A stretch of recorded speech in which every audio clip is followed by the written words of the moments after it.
हर खबर पर होगी आपकी पकड़। डाउनलोड कीजिए एबीपी लाइव ऐप। दशकों तक चले विवाद और संघर्ष के बाद अयोध्या में भव्य राम मंदिर निर्माण का रास्ता प्रशस्त हो चुका है। 5 अगस्त को प्रधानमंत्री नरेंद्र मोदी खुद राम मंदिर का शिलान्यास करने अयोध्या आएंगे और इस पूरी लड़ाई में एक अग्रणी भूमिका रही है विनय कटियार की, जिन्होंने पूरे आंदोलन में अपनी बड़ी भूमिका रखी, पूरे आंदोलन में साथ साथ रहे और लड़ाई लड़ी। और आज इस वक्त विनय कटियार हमारे साथ में हैं, उनसे बात करेंगे। विनय जी, पहली प्रतिक्रिया क्या है? सुखद अनुभव, सुखद क्षण है। 5 तारीख का हमारे देश का प्रधानमंत्री शिला पूजन करने आ रहा है, भूमि पूजन करने आ रहा है, इसलिए इससे सुखद और स्थिति कुछ हो नहीं सकती। और वो भी राम के मंदिर का। नरेंद्र मोदी जी आ रहे हैं, अयोध्या पूरा उनका स्वागत करेगा और बढ़िया कार्यक्रम होगा। कोरोना चल रहा है, कोरोना के कारण से जो भव्य दिव्य और होना चाहिए वो नहीं हो पाएगा, लेकिन अयोध्या पूरी सजाई जा रही है। दीपक जलेंगे, झंडे लगेंगे, मकान एक रंग में रंगे जाएंगे, ये सब हो रहा है। तो पूरी अयोध्या सज रही है और मैं समझता हूँ बहुत जगह इसी प्रकार का झंडे लगा करके लोग खुशी का इजहार करेंगे। विनय जी, आप तो पूरे आंदोलन में शरीक रहे हैं, हमें 6 दिसंबर 1992 के दिन के बारे में थोड़ा सा बताइए। कितना चुनौतीपूर्ण दिन था वो? ये अचानक घटना घटित हुई है वो, और 6 दिसंबर 1992 को कोई ऐसी बात नहीं थी, लेकिन लोगों का जोश खरोश आ गया। सोचा होगा कि ये ढांचा गुस्से का प्रतीक हो गया था। सब लोगों को लगता था इसको हटना चाहिए, हटना चाहिए। अब नौजवानों को कौन रोके? उनके मन में आया ये गुलामी की प्रतीक है, हटा दिया। और उस पर क्या कह सकते हैं हम?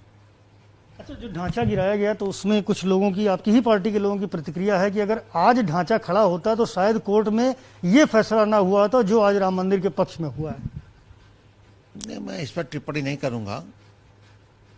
और जो हुआ अच्छा हुआ, जो होगा वो भी अच्छा होगा, नहीं होता तब भी अच्छा था, सब अच्छा ही था।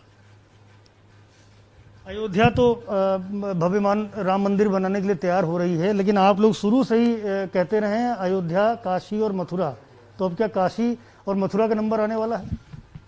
विचार करेंगे पहले कहाँ जाएं, सबके साथ विचार करेंगे। हर स्थान की अलग अलग परिस्थितियां हैं, अलग अलग सोच है, तो देखा जाएगा। अभी सबके साथ बैठेंगे, विचार करेंगे। कोई ये काम ऐसे आसान नहीं होते हैं, बड़ी कठिनाई से सब चीजें आगे बढ़ती हैं। विरोधी दलों का कहना है कि उनको शिलान्यास कार्यक्रम में नहीं बुलाया गया, नाराजगी है, क्या कहेंगे इस पर? आप विरोध करने के लिए विरोधी हैं, बाकी कोई मतलब नहीं। प्रधानमंत्री जी कोरोना के कारण से एक निश्चित संख्या में, कम ही संख्या में कार्यक्रम करना चाहते हैं, तो वो उतनी संख्या में होने वाला है कार्यक्रम। हम अधिक लोग बुला नहीं सकते थे। अभी जिन परिवारों के लोग शहीद हो गए उनको भी नहीं बुलाया गया, तो ये कार्यक्रम संख्यात्मक न होकर के थोड़ी सी कम लिमिटेड संख्या में कार्यक्रम किया जा रहा है। लेकिन प्रधानमंत्री शिलादान कर रहे हैं, इसीलिए उसका संदेश सब जगह जाए, तो वो अयोध्या की व्यापक तैयारी हो रही है। अच्छा, इस पूरी जो आज स्थिति उत्पन्न हुई है, राम मंदिर बनने जा रहा है, इस पूरे जो लड़ाई है और जो आंदोलन चला है, उसमें अगर किसी एक व्यक्ति को श्रेय देना होगा तो किसको देंगे? एक व्यक्ति का श्रेय नहीं है, बहुत सारे कारसेवकों का श्रेय है। सबने मिलकर किया है, किसी एक को श्रेय देने की जरूरत नहीं है। उसको बांटिए नहीं और एक सामूहिकता का परिचय दीजिए। ढांचा गिरा किसने सोचा था? लोग आए गिराकर चले गए, कौन है क्या मालूम, सब हुआ ठीक। प्रधानमंत्री मोदी के शिलान्यास कार्यक्रम में आने को लेकर भी कुछ लोग सवाल खड़े कर रहे हैं। उनका कहना है कि प्रधानमंत्री देश का होता है, एक धर्म का नहीं होता।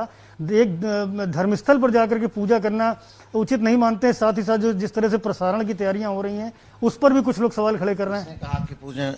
किसने कहा कि पूजन नहीं होता?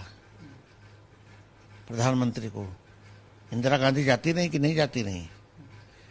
पंडित जवाहरलाल नेहरू जाते रहे कि नहीं जाते रहे? राजीव गांधी जाते रहे कि नहीं जाते रहे? नरसिंह राव जाते रहे कि नहीं जाते रहे?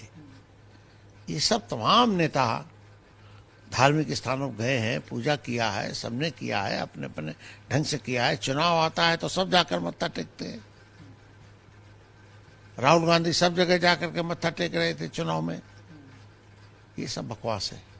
बहुत शुक्रिया हमसे बात करने के लिए। तो विनय कटियार थे, जिनका साफ तौर पर यह कहना है कि जो अयोध्या में अगर प्रधानमंत्री नरेंद्र मोदी जाते हैं तो उसमें कोई दिक्कत नहीं, क्योंकि पूर्व में भी कई प्रधानमंत्री धर्मस्थलों पर गए हैं। अयोध्या का लक्ष्य बता रहे हैं पूरा हो गया है। इसके बाद काशी और मथुरा का लक्ष्य बनाया जाएगा, जिसके लिए एक व्यापक रूपरेखा भी तैयार की जाएगी। कैमरामैन फैसल के साथ Sanjay Tripathi, ABP news, Lucknow. ABP news आपको रखे आगे।